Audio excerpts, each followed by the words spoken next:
Eu não sei se você sabe, mas existem 3 formas de se comunicar na dança e que são muito eficazes e consideramos, inclusive, essencial. Então hoje, eu, Thiago Oliveira, Jessi Figueroa. falaremos sobre isso aqui no canal da Casa da Dança. Seja muito bem-vindo e muito bem-vinda. Aproveita, fica à vontade, deixe seu like, seu comentário. E antes da vinheta, a gente esteve realmente ausente na semana passada, mas voltamos. Então fica aí ligadinho que depois da vinheta a gente vai falar sobre isso.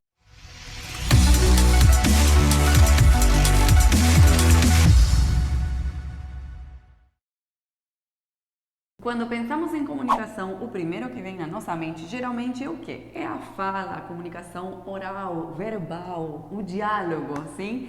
E na dança não descartamos, porém acreditamos que tenha momentos mais propícios para isso ou não. Por exemplo, na sala de aula, numa prática, cabe dialogar de uma maneira natural, porém estamos dançando, estamos falando de dança e dançando uma música em 3 ali num salão, num baile. Acha interessante você? Eu não acho tão interessante ficar falando toda hora o que a gente vai fazer e como vai fazer. E você? Exatamente. Eu acredito que depende muito do contexto, como a Gé falou. Quando a gente está se comunicando dentro da aula para se ajudar, seja você professor, aluno ou o papel que você estiver exercitando ali naquele momento. O importante é perceber o contexto, se cabe a fala.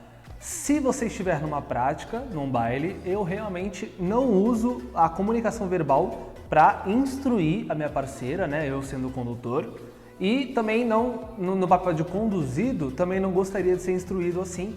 Eu gosto de fazer parte da dança de salão justamente pela atmosfera que ela provoca, esse contato físico, essa troca de energia, essa coisa gostosa que é a dança de salão, as danças a 2. Então, a comunicação verbal ela fica para outra direção, né? Levada para outra direção, para você interagir com a pessoa, perguntar o nome dela, né? Se está tudo bem, se ela está gostando da dança, se ela se divertiu após a dança. Eu uso a comunicação verbal nessa direção. Não para falar o que eu gostaria que ela fizesse ou vice-versa. Então, a comunicação verbal a gente pode utilizar e é muito eficaz em muitos momentos e, reforço, também depende do contexto. E então, como ele falou sobre energia físico, corpo com corpo, estamos falando de dança. Então, vamos falar agora sim das 3 maneiras de se comunicar na dança. A primeira é a corporal, é a física, esse contato corpo com corpo.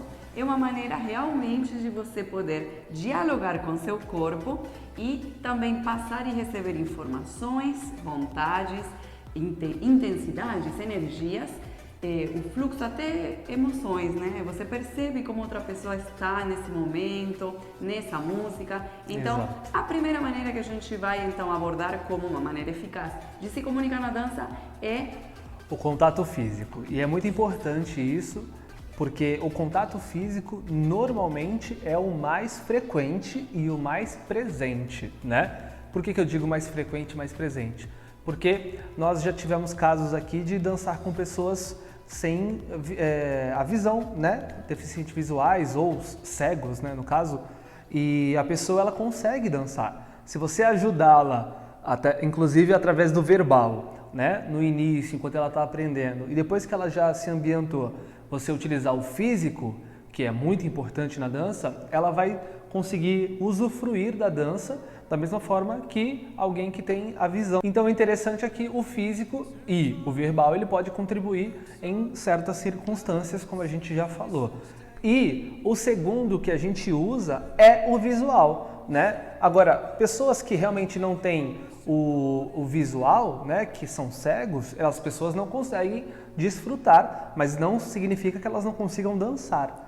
Elas conseguem dançar, mas usando muito mais o físico e, se precisar, o verbal também, a audição. Tem casos também de pessoas que não têm a audição, né, mas dançam, porque elas têm o visual e têm o físico para contribuir. Exatamente. Então, isso as ajuda na hora de fazer uma aula e na hora de fazer parte de um baile, de uma prática. Então, o segundo meio de comunicação que a gente usa e bastante na dança é o contato visual. Seja só ele, dançando só com contato visual, ou uma das ferramentas que muita gente não sabe, mas que ele é muito presente, é na assistência do contato físico, na percepção de como utilizá-lo. E a gente vai falar um pouco mais disso lá no Dia do Mestre, tá? Hoje a gente está fazendo uma abordagem para você, aprendiz, sobre quais são os 3 tipos de comunicação que a gente usa nas danças A2. E qual é o terceiro? E o terceiro, então, é a marcação. O que vamos fazer, que vamos até demonstrar na prática como isso acontece. É uma pauta que a gente coloca até de uma maneira inconsciente, porém, nosso corpo está doutrinado, né, para manter uma marcação. Isso você aprende nas aulas, na sua escola, onde você estuda, quando você pratica. Então é bem interessante, sim, realmente ter essa dedicação com o que você está estudando, o que você gosta de dançar. A marcação é uma pauta, sim, que colabora, que é uma maneira da gente se comunicar para então manter essa dança também bem eficaz. Então, para exemplificar, a gente vai usar um pouco dessa marcação. Claro que sem uma música, a gente não vai ter uma frequência rítmica para seguir, mas a gente vai imaginar aqui e tentar se enquadrar só para vocês perceberem. A gente vai marcar no famoso tempo, né? Essa marcação intervalada, porém contínua. Perceba que a frequência, ela está ali presente. Então a gente já identificou qual é a frequência de marcação e isso faz com que a gente se mantenha também comunicativo um com o outro. Se a gente sair para cumprimentar outra pessoa no salão, cada um vai cumprimentar lá outra pessoa e a gente vai lá e a nossa marcação com a música fica muito mais fácil de permanecer, é claro, né? Fica muito mais fácil de manter. Mas se a gente seguir essa ideia mesmo sem música, vocês percebam que a gente está na mesma frequência, no mesmo ritmo. E a gente já falou sobre a importância do ritmo na dança, tem conteúdos aqui no canal, a gente vai inclusive deixar aqui nos cards para vocês. E falamos também sobre a eficácia da comunicação física, sobre o abraço perfeito, sobre como se comunicar através da dança, das mãos paralelas, dos giros. Então, contato físico já foi bastante abordado aqui. Inclusive, a gente vai trazer novos conteúdos sobre comunicação visual. E hoje, a nossa abordagem, então, é sobre essas 3 formas de se comunicar. Primeiro, então, o físico. O físico, que é muito presente, é muito gostoso de se utilizar. O visual, que pode, inclusive, oferecer assistência para o físico, ou ele pode ser sozinho. A gente pode fazer coisas na dança só através da comunicação visual. Imagina o físico e o visual juntos, trabalhando.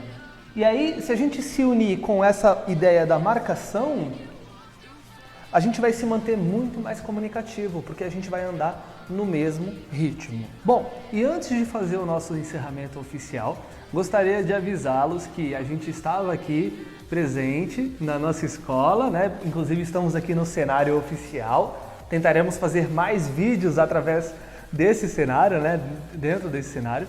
E nós estivemos ausentes porque nós estamos na correria do final de ano, lançando as turmas, graças a Deus. Em janeiro a gente vai ter a SPA, que é Semana de Portas Abertas. Então tudo isso, os nossos bailes, os aniversários, tudo isso está demandando um pouco do nosso tempo, né? Aliás, bastante do nosso tempo. E por isso nós estivemos a semana passada ausentes, né? Mas nessa terça e nessa quinta terá conteúdo normal e na outra semana também. E aí a gente vai entrar em uma semana de férias para depois voltar em janeiro, certo? No ano 2022. Exatamente. Gente. Então assim encerramos o conteúdo de hoje, Dia do Aprendiz. E quinta-feira, então, meio-dia, vai ter o Dia do Mestre, abordando o mesmo assunto com novos olhares, com mais detalhes, dicas. Mas qualquer dúvida, espero seu comentário aqui, então responderemos com muito prazer. Se gostou desse material, então curta o vídeo e se inscreva para não perder nenhuma publicação nossa aqui da Casa da Dança no YouTube. É isso aí, galera. Então a gente vai ficando por aqui. Um beijo, abraço e até mais.